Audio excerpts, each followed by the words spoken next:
Welcome back to my channel. So, for tonight's video, I have a special guest. Hi ako! So, sa vlog na to, tatanungin natin kung paano ba yung moving on stage when it comes to relationship. So, just keep on watching!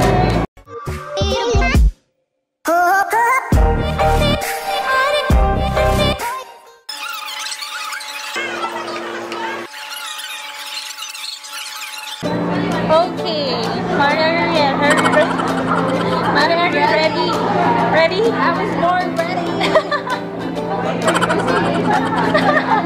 Kala ko sa Mari, medyo malayo yung camera. So, yung tanong natin muna is, gaano katagal bago mo na-feel na naka-move on ka na? Well, actually, hindi mo masasabi na Hanggang hindi mo pa nakikita yung tao. Paano? Kasi parang, so you need to have a date with someone else or ano.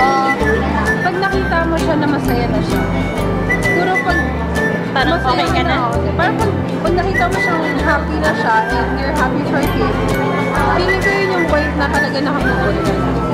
Right now kasi hindi ko siya makita. Wala ka lang happy. Hindi ko nakikita happy siya. So wala kang connection. Wala. Ngayon wala talaga.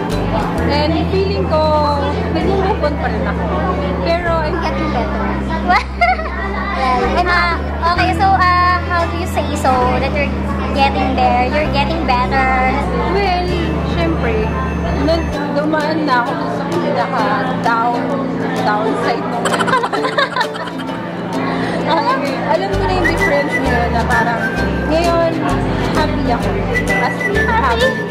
I'm just happy living my life. Sa work, sa friends. Masaya ako. Kami walang toxic something. Hindi ko masyado na, hindi ko na siya naiisip actually. Kasi masaya na ako. Yun lang. Pero, kung nakamove on na talaga, we'll never know. So, mapipil mo na lang din na feeling ko, mapipil mo na lang siya. Wala talaga yung time frame na, ay siguro after 1 year nakamove on na. Hindi. Feeling ko, nasa tao pa rin. So, ano masasabi mo dun sa mga taong naiwan at nang-iwan? Well, sa naiwan. Saan naiwan muna tayo? Sa naiwan? Sa naiwan, okay lang yun. Mayroong better reason at may purpose. May purpose lahat. At pag nalaman mo yung reason na yun, magiging worth it lahat ng sakit. Promise. Magiging worth it kung bakit ka iniwan, kung bakit mo napagdaanan lahat. Magiging worth it yun kasi malalaman mo yung reason ni God. So, kung sa nang-iwan naman? Sa nang-iwan, syempre may reason yun kung bakit ka nang-iwan. At maging thankful, sa nang-iwan ba? Sa nang-iwan, sana maging worth it din yung reason kung bakit ka nang-iwan. Diba? Pero hindi natin alam yung reason, wag na natin alam. Pero, sana na maging both sides. Yun lang, right now talaga yun yung pinagdadasal ko. Maging happy na yung both sides. Mga nang-iwan, tsaka sa iniwan. Sana maging okay na. Maging okay na lang. So, eventually naman, magiging okay naman talaga. Yeah, of course. It will take time lang talaga. It depends on dun sa tao kung gaano katagal niya, kung paano niya iti-take yung mga, alam mo yun, yung mga nangyayari everyday sa buhay niya, kung positively niya yun iti-take, mas mabilis siyang makaka-recover. Yun lang yung sa sarili kong pananaw, Mare. So, kung alam mo yun, kung magtatago ka lang dun sa box na pinagtataguan mo at hindi ka lalabas para i-check kung ano yung mga nasa surroundings mo, mas medyo matatagalan yung pag-recover mo.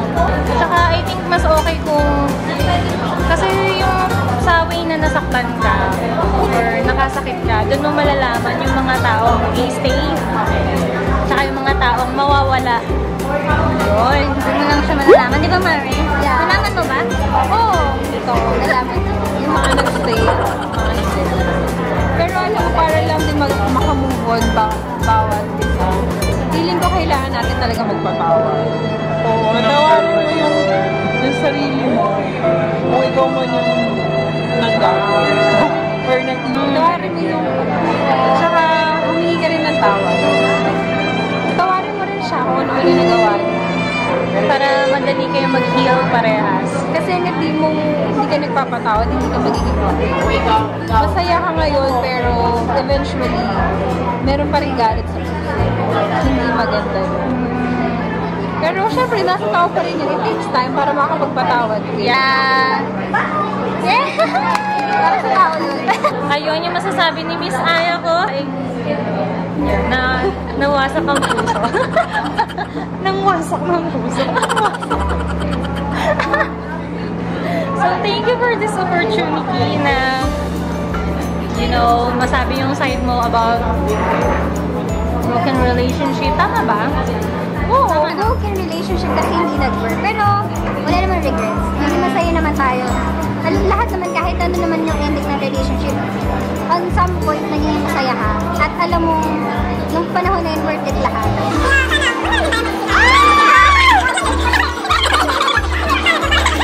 Hindi, siguro, yun na, ang naging lesson learned doon is there's always a reason for everything. Kahit gas-gas na talaga siya, pero totoo siya. May purpose lahat ng nangyayari sa buhay na. Yeah. Di lang siguro talaga kayo for each other, pero meron, kaya siya binigay sa'yo ni God kasi meron kang matututunan. Yeah! At ma-apply mo yun sa buhay mo ngayon. Sayang siguro kasi hindi sa kanya, hindi mismo sa tao, pero sa ibang tao naman. At kung kanino ka talaga nakalaan. Maganda ngayon. Kasi wala. At least worth it. Yes, it will be worth it.